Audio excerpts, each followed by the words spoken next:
Since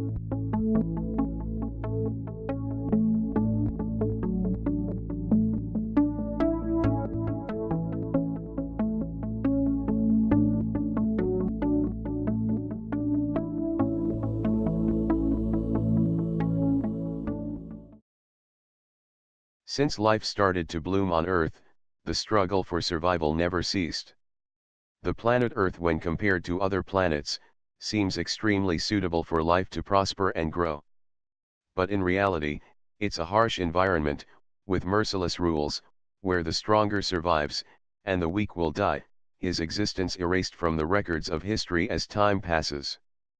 By strong I mean everything that makes a species get some advantage over the others, as being physically capable, having good defensive mechanisms, the ability of finding food while others can't, or even by being smart. That last advantage is what the humans have.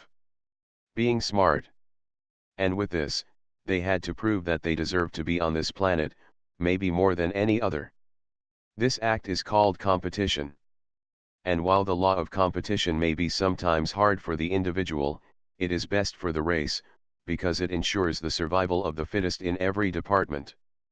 Andrew Carnegie. As defined by Wikipedia, competition is a contest between two or more groups for resources, goods, or other benefits.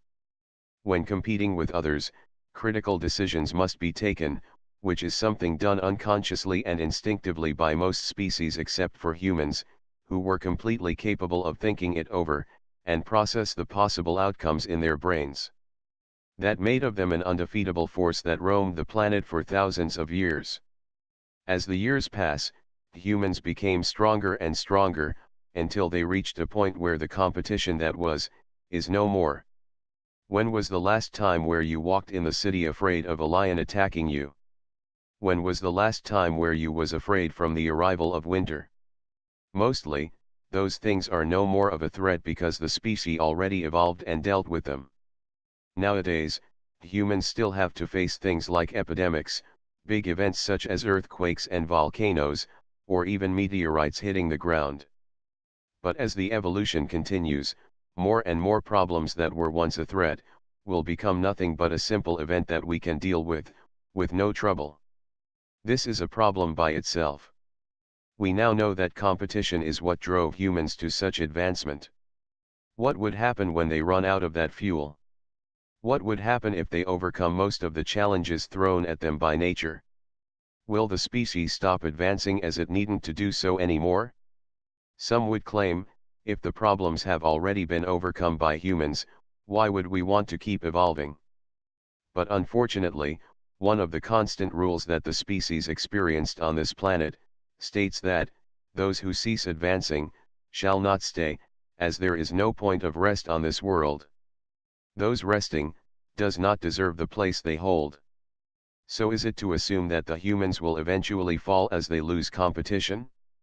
Fortunately, that is far from being true, as the humans have found a way, a thing that is unsure, uncertain, but yet powerful beyond measure. A thing that can eventually lead them to the highest heights, or bring them to their doom.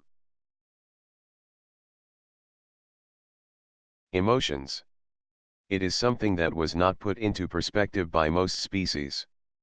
But the humans once again had an ultimate advantage over the others that yet has to show its extreme benefits. A complex set of emotions that can be interpreted by their brains. It is obvious that there is what we call the basic emotions that are shared by most species. Such as fear, which showed to be an extremely effective defensive mechanism that could lead the individual to understand the danger and try to avoid it. But as fear is a good thing, it is equally bad. A man, for example, will not attempt to do a job if he is afraid of failing. That second side of emotions represented a huge problem for thinkers, raising an ultimate question: does a human need emotions? On this dilemma, was formed two thoughts, two camps. Some argue that emotions are dragging humans down, while others still believe in their importance. With great power, comes great responsibility, said Ben Parker, the father of Spider-Man. Such wise words spoken by someone who, himself, is a result of not following them. Let me explain. Emotions are a strong tool, they give great powers for the owner. But it must be accompanied with great responsibility.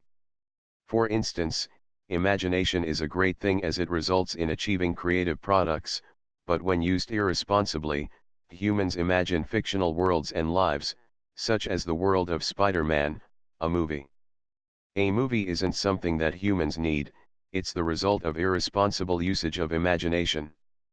Huge resources are wasted on the movie industry, including the time spent by the millions of people watching them. All of this is because individuals feel bored, and will therefore seek entertainment, even at the cost of their precious resources and limited time. On such basis, isn't it obvious that not having emotions could lead to the absence of the movie, game, and music industry? Isn't it obvious that if those industries didn't exist, humans could spend more resources and time on important things such as healthcare? This is the thought presented by the first camp: emotions are consuming our time and resources, and we should act as a species only based on logic. Let's think a little bit about what would happen if the world was only working with logic, and not emotions. Every man and woman will be working full day, with no vacancies, because no one feels boredom. There will be no need for money, as everyone will get his share of the products made by mankind, as there is no greed or envy. And of course, technological advancement will move forward at a faster stream. Does this mean that humans can create the ideal world by removing their emotions? Apparently not. Let's take an example. A man with no emotions sees a little boy advancing toward a high voltage cable, trying to touch it. The man with logic will calculate the distance, and check for the tools around him. If he finds a wooden or plastic tool, or even a switch to turn off the electricity, he will attempt to save the boy, but if he sees that he is too far, and that he will not make it in time even when he runs, he will simply turn around and go to his work. On the other hand, a man with emotions will do differently. He will not calculate distances, he will most likely forget to check for tools around him, but he probably will. He will run toward the boy at his top speed, and beyond trying to reach him. Even if the boy is already electrified, the man will not stop, and he will reach him, grab him, and share the electrification with him, putting his life to danger in an attempt to save him. And with a small chance, they would both survive. That's the difference created by emotions. The adrenaline generated by the emotional state of the situation will give him power to run faster, therefore he can reach a distance that was calculated logically to be too far. He would put himself into danger when logic sees it unreasonable. And he would ultimately create an opening for possibilities. Logic doesn't leave a room for chance, but emotional behavior widely opens the door to possibilities and chances. Another example would be that an emotionless family, who have a baby. They will feed him, provide him with warm clothes and room, vaccinate him to not catch diseases, and simply leave him there in the house while they go to work, because logically, there is no danger that can reach the baby, and he doesn't need food for now. The baby will cry, he will live loneliness. Does the baby know how to suppress his emotions? Probably not. Is he even going to grow up into a normal and logical person in such an environment? Will there even be families in an emotionless world to start with? There is also another point worth mentioning: a logical man will do his job at the same speed during the same time interval every day. An emotional man who loves and enjoys his job would do it creatively better, and maybe even spend more time on it, reducing his sleeping time. Therefore, a society with only logic will not be flawless. I can even go further and say it will crumble and collapse. Therefore, since they are logical, they will start thinking in a solution. You know what that solution would be? Surprisingly, it will be creating emotions and teaching them to people. So at the end, a logical society will understand the need of emotions and include them. But we already have emotional humans nowadays, and while we solved the problems we discussed before, humans now have other problems: laziness, greed, envy, hate, irrational fear, and so forth. So what is the next step? Are humans meant to never solve their problems? Let's get back one step here. Remember when we started talking about competition? And how it is the fuel that drives things forward. And that we said humans will soon run out of it as we solve all the problems coming from our environment after we solved most problems coming from other species such as dangerous animals.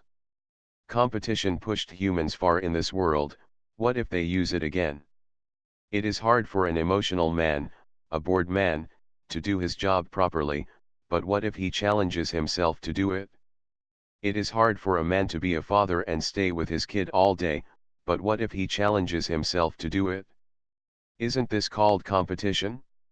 Even that he isn't competing against other species for survival, he is still competing against himself to make his best self survive, and kill his bad self.